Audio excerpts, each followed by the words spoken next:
अकबर और बीरबल की कहानी। बीरबल एक ईमानदार तथा धर्मप्रिय व्यक्ति था। वह प्रतिदिन ईश्वर की आराधना बिना नागा किया करता था। उससे उसे नैतिक और मानसिक बल प्राप्त होता था। वह अक्सर कहा करता था कि ईश्वर जो भी करता है अच्छा करता है, मनुष्य के भले के लिए ही करता है। कभी कभी हमें ऐसा लगता है कि ईश्वर हम पर कृपा दृष्टि नहीं रखता, लेकिन ऐसा होता नहीं। कभी कभी तो उसके वरदान को भी लोग साफ समझने की भूल कर बैठते हैं। वह हमको थोड़ा पीड़ा इसलिए देता है ताकि बड़ी पीड़ा से बच सके। एक दरबारी को बीरबल की ऐसी बातें पसंद ना आती थी। एक दिन वही दरबारी दरबार में बीरबल को संबोधित करता हुआ बोला, देखो ईश्वर ने मेरे साथ क्या किया। कल शाम को जब मैं जानवरों के लिए चारा काट रहा था तो अचानक मेरी छोटी उंगली कट गई। क्या अब भी तुम यही कहोगे कि ईश्वर ने मेरे लिए यह अच्छा किया है? कुछ देर चुप रहने के बाद बोला बीरबल, मेरा अब भी यही विश्वास है, क्योंकि ईश्वर जो भी करता है अच्छा करता है, मनुष्य के भले के लिए ही करता है। सुनकर वह दरबारी नाराज हो गया कि मेरी तो उंगली कट गई और बीरबल को इसमें भी अच्छाई नजर आ रही है। मेरी पीड़ा तो जैसे कुछ भी नहीं। कुछ अन्य दरबारियों ने भी उसके सुर में सुर मिलाया। तभी बीच में हस्तक्षेप करते हुए बादशाह अकबर बोले, बीरबल, हम भी अल्लाह पर भरोसा रखते हैं, लेकिन यहाँ तुम्हारी बात से सहमत नहीं।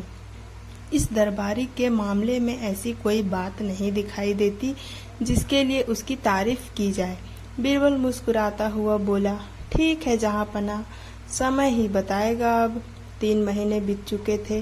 वह दरबारी जिसकी उंगली कट गई थी घने जंगल में शिकार खेलने निकला हुआ था। एक हिरन का पीछा करते वह भटककर आदिवासियों के हाथों में जा पड़ा। वे आदिवासी अपने देवता को प्रसन्न करने के लिए मानव बलि में विश्वास रखते थे, अतः वे उस दरबारी को पकड़कर मंदिर में ले गए बलि चढ़ाने के लिए।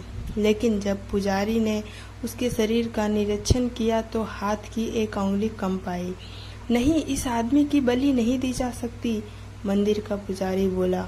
यदि 9 उंगलियों वाले एक आदमी को बलि चढ़ा दिया गया तो हमारे देवता बजाय प्रसन्न होने के क्रोधित हो जाएंगे। अधूरी बलि उन्हें पसंद नहीं। हमें महामारियों, बाढ़ या सूखे का प्रकोप झेलना पड़ सकता है, इसलिए इसे छोड़ देना ही ठीक होगा। और उस आदमी को छोड़ दिया गया। अगले दिन वह दरबारी दरबार में बीरबल के पास आकर रोने लगा। तभी बादशाह भी दरबार में आ पहुंचे और उस दरबारी को बीरबल के सामने रोता देखकर हैरान रह गए। तुम्हें क्या हुआ, रो क्यों रहे हो? अकबर ने सवाल किया। जवाब में उस दरबारी ने अपने आप बीती विस्तार से कह सुनाई। वह बोला, अब मुझे विश्वास हो गया है कि ईश्वर जो कुछ भी करता है मनुष्य के भले के लिए ही करता है। यदि मेरी उंगली ना कटी होती तो निश्चित ही आदिवासी मेरे बलि चढ़ा देते।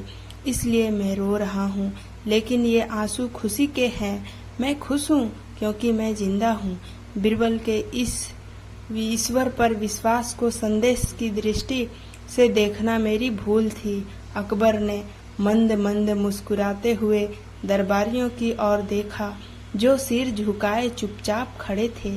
अकबर को गर्व महसूस हो रहा था कि बीरबल जैसा बुद्धिमान उसके दरबारियों में से एक है।